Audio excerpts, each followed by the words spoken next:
আসমান জমিন যেদিন সৃষ্টি করেছিলেন, শুরু করেছিলেন, শুরুর দিনটাই ছিল মুহররমের 10 তারিখ। আবার কোনো কোনো বর্ণনায় আছে আল্লাহ পাক যেমন সৃষ্টি করেছেন 10 তারিখে মুহররমের, আবার পৃথিবীকে আল্লাহ পাক ধ্বংস করে দিবেন যেই দিনে, সেই দিনটা হবে মুহররমের 10 তারিখ। হযরত আদম আলাইহিস সালাতু ওয়াস সালাম জান্নাত থেকে বের হয়ে দুনিয়ায় যেদিন এসেছিলেন, সেই দিনটার নামও ছিল মুহররমের 10 তারিখ। ভাইরা আপনার উত্তর দেন না, সুবহানাল্লাহ কন্যা জুড়ে। যেই দিন জান্নাত থেকে বের হয়ে দুনিয়াতে এসেছিলেন আমাদের আদি পিতা হযরত আদম, সেটাও ছিল মুহররমের 10 তারিখ। আল্লাহ পাক আদমকে এক জায়গায় জান্নাত থেকে পাঠাইছিলেন, আবার মা হাওয়া আলাইহিস সালামকে আল্লাহ পাক আরেক জায়গায় পাঠিয়েছিলেন, দুইজন দুই প্রান্তে।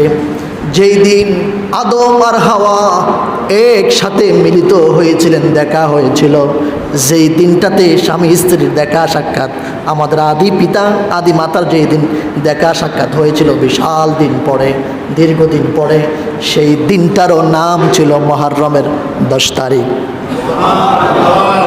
আল্লাহ পাকের কাছে তিনি তওবা করতেছিলেন, আল্লাহ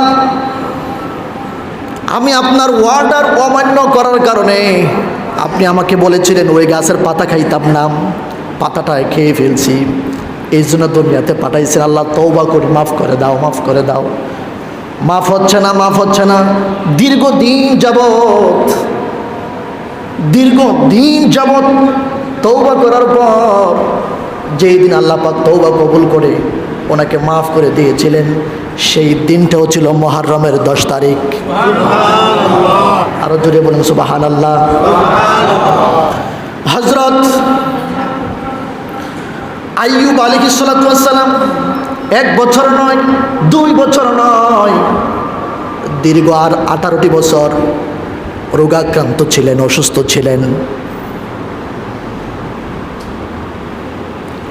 ছিলেন। আমরা তো একদিন 2 দিন অসুস্থ হলেই আল্লাহকে বলি, আল্লাহ আমি নামাজ পড়ি, রোজা রাখি, হজ করি, জাকাত দেই, দান সৎকার করি, আল্লাহ শুধু আমার উপরে শুধু অসুস্থ নেমে আসে, বিপদ নেমে আসে। আল্লাহ, আমরা আল্লাহর প্রতি কি অভিযোগ করি না? ঠিক না, ঠিক না, ঠিক না। ওনাকে প্রশ্ন করা হয়েছিল, আপনি 18টি বছর রোগাক্রান্ত ছিলেন, আল্লাহর ব্যাপারে আপনার প্রতিক্রিয়া কি? তিনি বলেছিলেন, আমি তো আল্লাহ পাক আমাকে অনেক দিন বাঁচিয়েছিলেন, দীর্ঘদিন হায়াত দিয়েছিলেন। এই দীর্ঘদিন হায়াত পাইয়া আমি তো কোনোদিন আল্লাহর ব্যাপারে অভিযোগ করি নাই, কিন্তু 18টা বছর আমাকে রোগাক্রান্ত করেছিলেন, এখন কেন আমি আল্লাহর কাছে অভিযোগ করবো? সুবহানাল্লাহ পড়ে।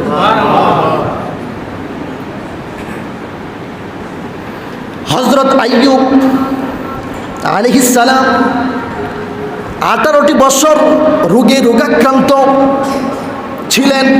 যেই দিন আল্লাহ রাব্বুল আলামিন ওনার উপর থেকে রোগটা সরায় নিলেন, সেই দিনটাও ছিল মুহররমের 10 তারিখ। হযরত ইউনূস আলাইহিস সালাতু ওয়াস সালাম ওনার জাতির কাছে মেসেজ দিচ্ছেন, লা ইলাহা ইল্লাল্লাহ, আল্লাহ ছাড়া কোনো ইলাহ নাই, একমাত্র ইবাদত করতে হবে আল্লাহর।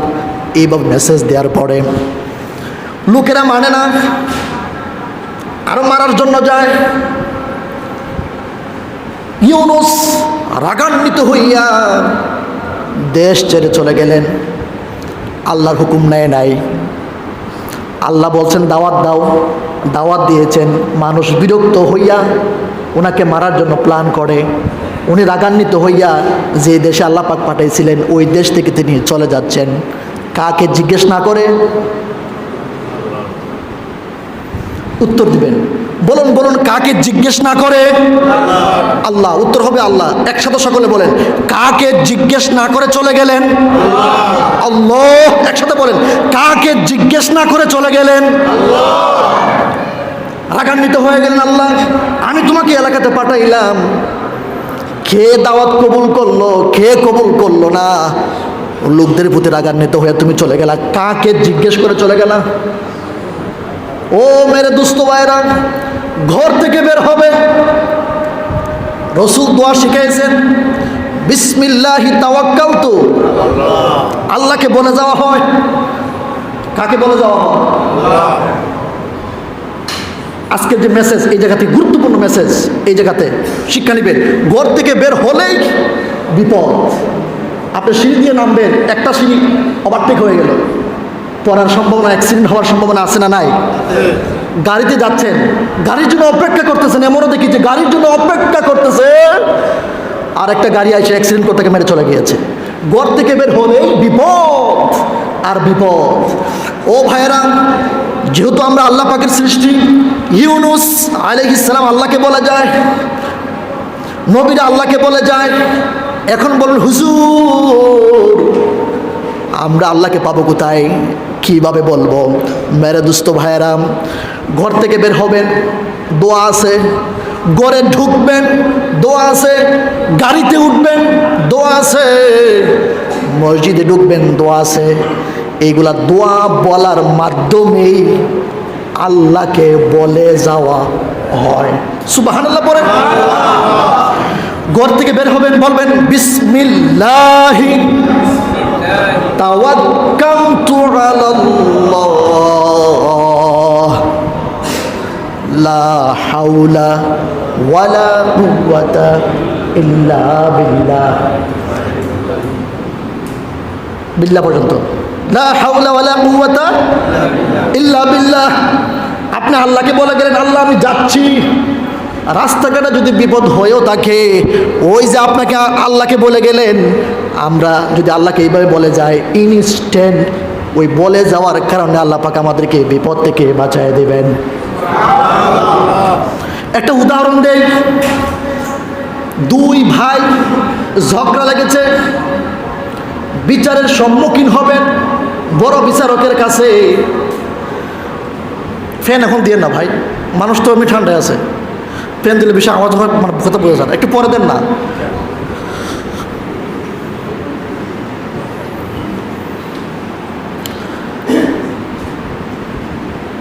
কোন কথা ছিলাম জানি? দুই ভাই ঝগড়া লেগেছে, বিপদ বিপদ। দুই ভাই কি লেগেছে? ঝগড়া লাগছে, অন্যজনের কাছে বিচার দিবেন, কি দিবেন? দুই ভাই ঝগড়া লাগছে, বিচারকের কাছে বিচার দিবে। দুই ভাইয়ের মধ্যে এক ভাই বিচারককে ফোন দেয়া বলছে, ভাই বিচারক সাহেব, আপনি তো অবশ্যই বিচারে আসবেন, আমার ভাই আমাকে কিন্তু এইভাবে অপমান করেছে। কি করেছে? আপনাকে জানাই রাখলাম যে দুই ভাইয়ের মধ্যে বিচারককে যেই ব্যক্তি আগে সুন্দর করে জানায়া রাখবে, বিচার বসলে বলুন তো ওই বিচারক কার প্রতি দয়া করবে? জি, যে বলছে বিচারকের কাছে, সে কি দিবে? তার প্রতি একটি আহসান করবে। ঠিক তদ্রুপভাবে ঘর থেকে বের হওয়ার সময়, ঘরে ঢোকার সময়, বাজারে যাওয়ার সময় এইভাবে যদি দোয়া আছে, এই দোয়ার মাধ্যমে যদি আল্লাহকে আমরা বলে যেতে পারি, আল্লাহ পাক আমাদেরকে বিভিন্ন বিপদ আপদ থেকে আল্লাহ পাক আমাদেরকে বাঁচায় দেবেন। সুবহানাল্লাহ বলেন। ইউনুস আলাইহিস সালাম আল্লাহকে বলে যান নাই, চলে গেলেন,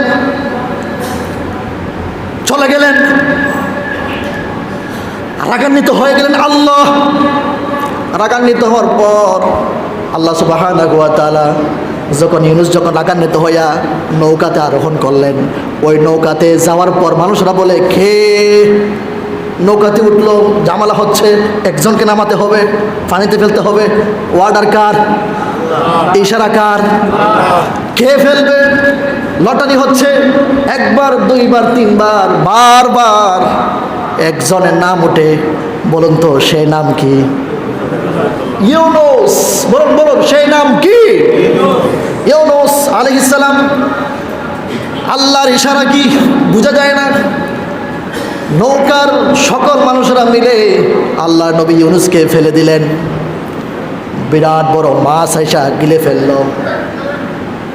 একদিন নয়, 2 দিন নয়, ওই মাছের পেটে 40 দিন ছিলেন। ওই 40তম দিনে যেই দিন মাছের পেট থেকে তিনি বের হয়েছিলেন, দুনিয়াতে আবার এসেছিলেন, সেই দিনটা ছিল মুহররমের 10 তারিখ। মসজিদ ভর্তি মানুষ চিৎকার মেরে দিয়ে বলুন না সুবহানাল্লাহ। হযরত মূসা কার বিরুদ্ধে যুদ্ধ করছিল?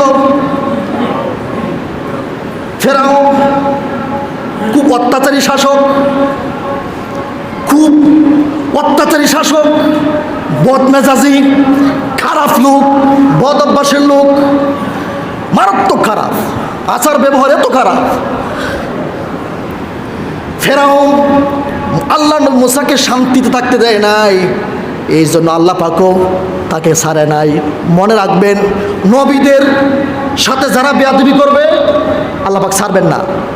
যদি দুনিয়াতে বেঁচেও থাকে, অশান্তির মধ্যে থাকবে, অশান্তির মধ্যে। আজকে নবী নাই, নবীর ওয়ারিস আলেম উলামা যারা আছে, এদের সাথেও যারা বেয়াদবি করবে, দুনিয়ার যদি বেঁচেও থাকে, বিভিন্ন রূপ দিয়া, বিভিন্ন আযাব গজব দিয়ে মনের ভিতরে অশান্তি ঢুকাইয়া সব সময় তাকে আল্লাহ পাক অশান্তির ভিতরে রাখবেন। কারণ আলেম উলামারা কার প্রতিনিধি? রসুলের। বলুন বলুন, কার প্রতিনিধি? রসুলের ওয়ারিস, আল্লাহর পক্ষ থেকে তারা এসেছে। নবী নাই, ইসলাম কে বুঝাবে এখন? আলেম উলামারা। সাবধান, আলেম উলামাদের সাথে কোন ধরনের বেয়াদবি করবে, সে যেই হোক, যে গরনার আলেমই হোক, আলেম আলেম সম্মান করতে হবে। রাসূল বলেছেন, যে আলেম, প্রকৃত আলেমকে যে সম্মান করে না, সে আমার উম্মতই না। কত বড় কথা! আলেমকে সম্মান করতে হবে। বলে ইনশাআল্লাহ। ফেরাউন আল্লাহর নবী মূসাকে শান্তিতে থাকতে দেন নাই, মারার জন্য প্ল্যান করলেন। তিনি দৌড়াচ্ছেন বাঁচার জন্য। নীল নদের ভিতরে ঢুকে গেল। আল্লাহ পাকের ওয়ার্ডারে 12টা রাস্তা হয়ে গেল, তারা পার হয়ে গেল। আল্লাহর নবী মূসা যেই দিন ওই এই ফেরাউনের হাত থেকে বেঁচেছিলেন, যেই দিনে তিনি মুক্ত হয়ে নীলনদ পার হয়ে যেদিন ওই ফেরাউনের কবল থেকে মুক্তি পেয়েছিলেন, সেই দিনটারও নাম ছিল মুহররমের 10 তারিখ। আরো জোরে বলুন সুবহানাল্লাহ। হযরত ইব্রাহিম আলাইহিস সালাম মুসলিম জাতির পিতা, মিল্লাত আবিকুম ইব্রাহিম, মুসলিম জাতির পিতা হযরত ইব্রাহিম আলাইহিস সালাম। ইব্রাহিমকে নমরুদ, ও আরেক খারাপ, আরেক বদমেজাজি। এই নমরুদ, এই যুগে যুগে এগুলা কিছু বদমেজাজি খারাপ লোক থাকে। এই বদমেজাজি খারাপ লোক নমরুদ কাকে ধরল? আল্লাহ নবী ইব্রাহিম। আল্লাহু আকবার। শান্তিতে থাকতে দিল না। এই খারাপ লোকটা একদিন নয়, 2 দিন নয়, বিশাল বড় অগ্নিকুণ্ড জ্বালাইয়া এই 40 দিন পর্যন্ত ইব্রাহিমকে যেই জায়গার মধ্যে রেখেছিলেন,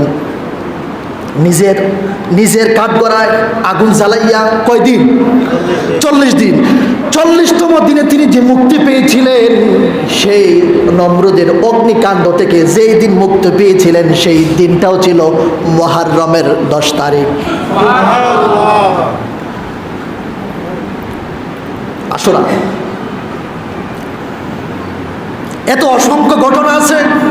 মুহররমের 10 তারিখে আল্লাহ পাক ঘটিয়েছেন। আবার সর্বশেষ যে ঘটনাটা ঘটে গেল, আল্লাহর নবী মুহাম্মদুর রাসূলুল্লাহ সাল্লাল্লাহু আলাইহি ওয়াসাল্লামের প্রিয় নাতি ইমাম হুসাইন রাদিয়াল্লাহু তাআলা আনহু যেই দিন শাহাদাত বরণ করেছিলেন কারবালার ময়দানে, সেটাও ছিল মুহররমের 10 তারিখ। সুবহানাল্লাহ। আরো যদি বলুন সুবহানাল্লাহ। এই যে আজকে হচ্ছে 8ই মুহররম। আজকে কত তারিখ? 8ই মুহররম। ইমাম হুসাইনের সঙ্গে সাথে 72 জন নিয়ে যেন কারবালার ময়দানে যাচ্ছেন। মধ্যে একটা মাত্র পুরুষ বেঁচে গিয়েছিল, নাম হচ্ছে জৈনুল আবেদিন, ইমাম হুসাইনের পুত্র। এই জৈনুল আবেদিন বেঁচে ছিলেন। পরবর্তীতে যেদিন এই পৃথিবীর জমিন থেকে শাহাদাত বরণ করেছিলেন জয়নুল আবেদিন ইমাম হুসাইনের পুত্র। সেই দিনটাও ছিল মুহররমের 10 তারিখ। আল্লাহু আকবার, জোরে চিৎকার দিয়ে আল্লাহু আকবার। আরে কারবালার ঘটনা শুনলে আরে কলিজা ফেটে যায়।